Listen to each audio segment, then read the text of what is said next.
Dear students, welcome to our channel. आज हम पढ़ेंगे वर्कशीट नंबर 38।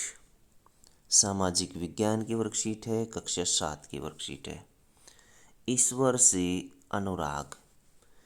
प्यारे बच्चों, कार्यपत्रक में हमने भक्ति आंदोलन के कुछ संत कवियों जैसे तुलसीदास, सूरदास, रविदास, दादू दयाल और मीरा के बारे में जाना।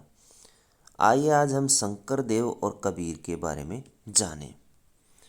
शंकर देव, ये शंकर देव की तस्वीर है। स्थान और समय। स्थान असम और समय 15वीं शताब्दी के आसपास। उन्होंने विष्णु की भक्ति पर बल दिया। उन्होंने असमिया भाषा में कविताएं और नाटक लिखे। असमिया भाषा में कविताएं और नाटक लिखे। उन्होंने ही नाम घर, कविता पाठ और प्रार्थना गृह स्थापित करने की पद्धति चलाई जो आज तक चली आ रही है। नाम घर नामक पद्धति उन्होंने चलाई। शंकर देव की भक्ति का सार एक शरण नाम धर्म, जिसे एक सर्वोच्च सत्ता के प्रति समर्पण माना जाता है, के नाम से जाना गया। शंकर देव की शिक्षाएं भगवद गीता तथा भागवत पुराण पर आधारित हैं। उन्होंने ज्ञान के प्रसार के लिए सत्र या मठों की स्थापना को प्रोत्साहित किया। उनकी प्रमुख रचना में कीर्तन घोष शामिल है। क्या शामिल है? कीर्तन घोष शामिल है। आगे है कबीर। ये कबीर की तस्वीर है। इनका जो स्थान रहा वो बनारस था, यूपी में, और समय इनका 15वीं-16वीं शताब्दी के आसपास रहा। उनकी साखियाँ और पदों का विशाल संग्रह है, जिससे उन्होंने विचारों की जानकारी मिलती है। उनकी साखियाँ और पदों का विशाल संग्रह है, जिससे उनके विचारों की जानकारी मिलती है।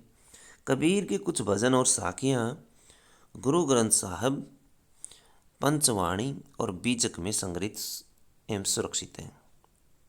उनके काव्य की भाषा बोलचाल हिंदी थी। उनकी काव्य की जो भाषा थी वो हिंदी थी, जो आम आदमियों द्वारा आसानी से समझी जा सकती थी। उन्होंने कभी कभी रहस्यमयी भाषा का भी प्रयोग किया, जिसे समझना थोड़ा कठिन होता था। कबीर के उपदेश प्रमुख धार्मिक परंपराओं की पूर्ण एवं प्रचंड अस्वीकृति पर आधारित थे।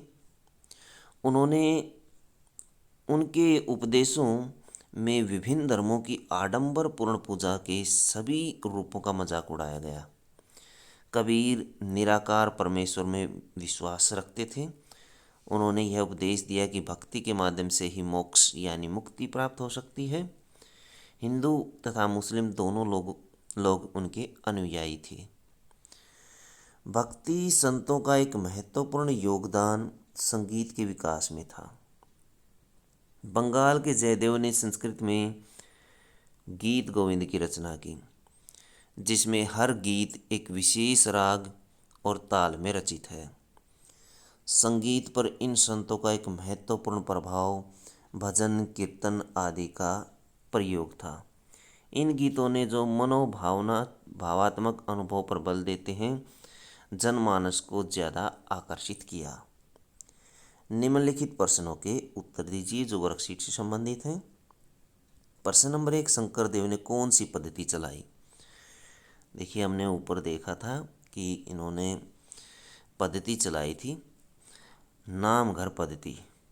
ये पद्धति चलाई थी उन्होंने नाम घर, जिसमें कविता पाठ और प्रार्थना गृह से संबंधित है, स्थापित करने की पद्धति चलाई जो आज तक चली आ रही है। तो ये इसका आंसर है। क्वेश्चन नंबर 2 है, कबीर द्वारा अभिव्यक्ति प्रमुख विचार क्या क्या थे? अभिव्यक्त किए गए प्रमुख विचार बताइए। उन्होंने इन विचारों को कैसे अभिव्यक्त किया?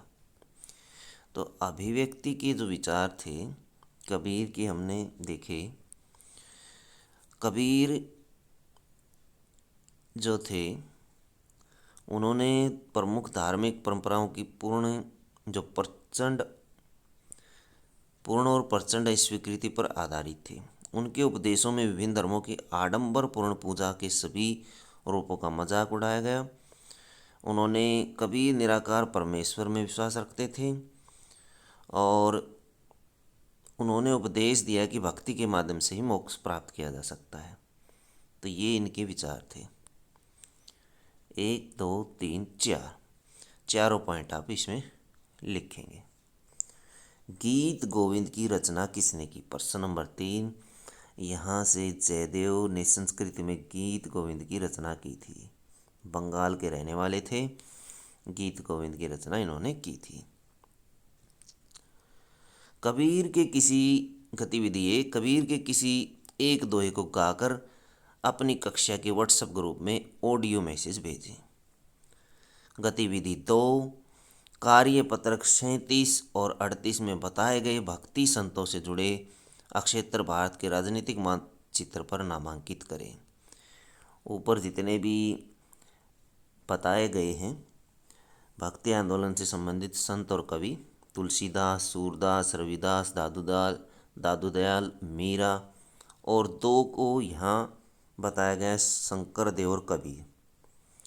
देव और कबीर। इनके स्थान असम और बनारस। इनको आप मानचित्र में दिखा सकते हैं, बना सकते हैं। तो बच्चों ये थी आपकी SST की वर्कशीट। वीडियो अच्छी लगे तो लाइक करें, हमारे चैनल को सब्सक्राइब करें।